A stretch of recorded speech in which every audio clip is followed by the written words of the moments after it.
Ya, Assalamualaikum warahmatullahi wabarakatuh. Berjumpa lagi dengan IME Tutorial.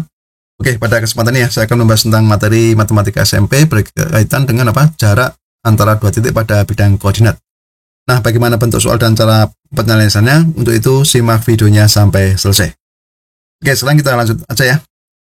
Nah, misalkan kita punya titik koordinat A dan B, misalkan A X1, Y1, kemudian B-nya itu X2, Y2, maka jarak antara A ke B itu kan dirumuskan dengan apa? Akar dari X2 dikurangi X1 dikuadratkan ditambah Y2 dikurangi Y1 dikuadratkan.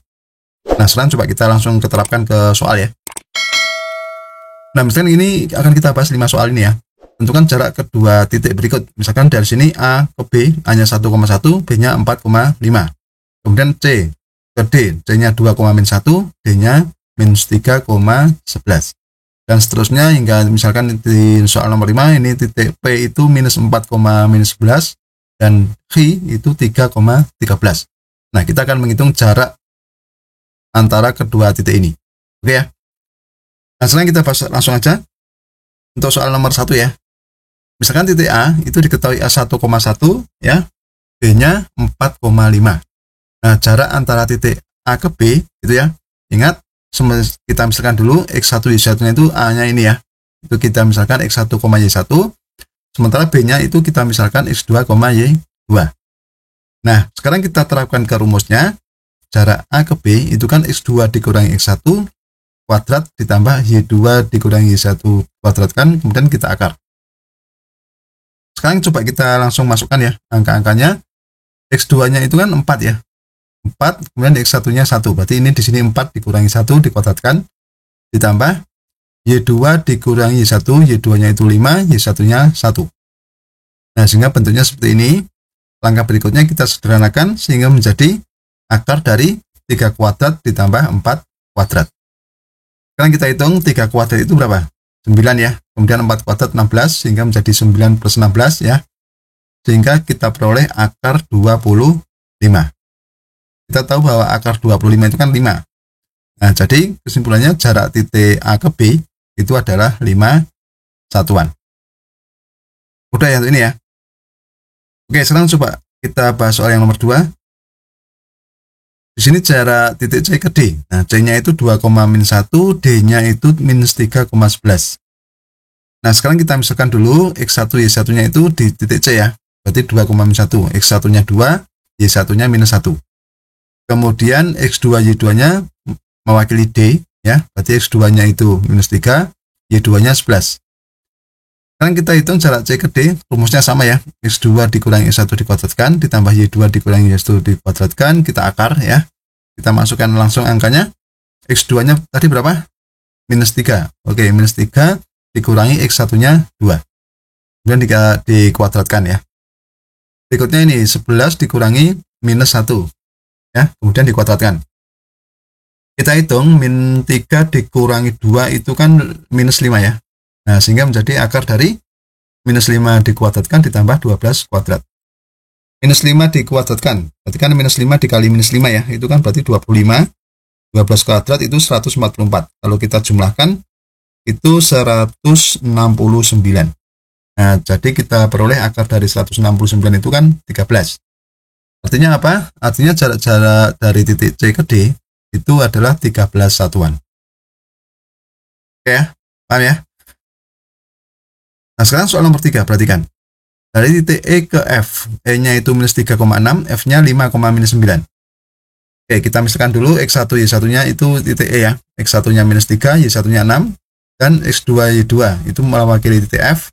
X2-nya 5, Y2-nya -9. Nah, sekarang kita hitung jarak dari titik E ke F, itu rumusnya sama, X2 dikurangi 1 dikuadratkan, ditambah Y2 dikurangi Y1 dikuadratkan, kemudian kita akar ya. Berikutnya kita masukkan langsung ya, X2 dikurangi X1, X2-nya itu 5 dikurangi X1-nya itu -3 ya, menjadi 5 dikurangi -3 dikuadratkan. Kemudian Y2-nya itu -9, berarti -9 dikurangi 6. Nah, kalau kita hitung 5 dikurangi -3 itu kan sama dengan 5 plus 3 ya. 5 ditambah 3 berarti berapa? 8. Oke, sehingga menjadi 8 kuadrat ditambah -9 dikurangi 6 itu kan -15. -15 dikuadratkan. Sehingga diperoleh akar dari berapa? 64 ditambah 225. Kalau kita jumlah itu menjadi akar 279. Nah, akar 279 itu berapa? 17. Nah, jadi kita peroleh jarak antara titik E ke F itu adalah 17 satuan. Oke ya, udah ya. Lanjut soal nomor 4 ya. Nah, jarak titik K ke L. K-nya itu minus 2,5, L-nya 4,-7 ya. Kita misalkan dulu X1, Y1-nya itu di titik K itu minus 2 dan 5. Kemudian X2, Y2-nya itu di titik L, X2-nya 4, Y2-nya minus 7. Nah, sekarang kita hitung jarak K ke L. Rumusnya sama ya. Sekarang kita masukkan langsung X2-nya berapa?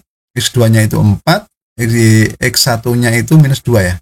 Ini ya, kita kodratkan. Ditambah Y2-nya itu minus 7, kemudian Y1-nya 5. Berarti minus 7 dikurangi 5. 4 dikurangi minus 2 sama saja dengan 4 ditambah 2 ya. Sehingga kita peroleh 6 kuadrat ya. Ini min 7 dikurangi 5 itu minus 12. Sehingga ini minus 12 kuadrat. 6 kuadrat ditambah minus 12 kuadrat. Kemudian kita akar. Sama dengan akar berapa ini? Akar 36 ditambah 144.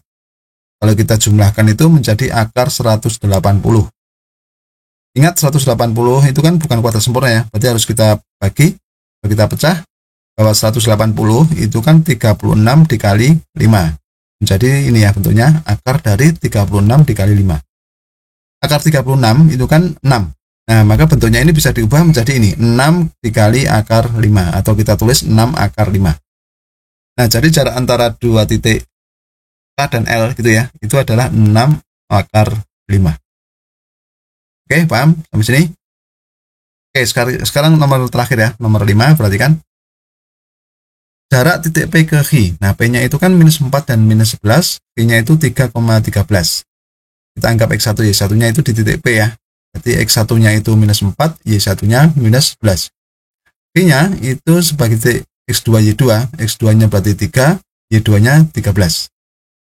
Nah, sekarang kita hitung jarak P ke Q dengan rumus yang sama ya. Kita masukkan langsung X2-nya tadi berapa? 3. Sehingga 3 dikurangi minus 4 dikuadratkan ya, ditambah 13 dikurangi minus 11 dikuadratkan. Kalau kita hitung itu menjadi akar dari 7 kuadrat ditambah 24 kuadrat. Akar 7 kuadrat ditambah akar 24 kuadrat berarti akar 49 ditambah ini 24 kuadrat itu kan 576. Nah, sehingga menjadi akar dari 49 ditambah 576. Kalau kita hitung menjadi akar dari 625. Nah, akar 625 itu kan 25 ya. Nah, jadi kesimpulannya jarak antara titik P ke Q itu adalah 25 satuan. Oke, begitu. Sudah paham dengan 5 contoh tadi? Ya, demikianlah tutorial dari saya. Semoga bermanfaat dan jangan lupa tunggu tutorial berikutnya.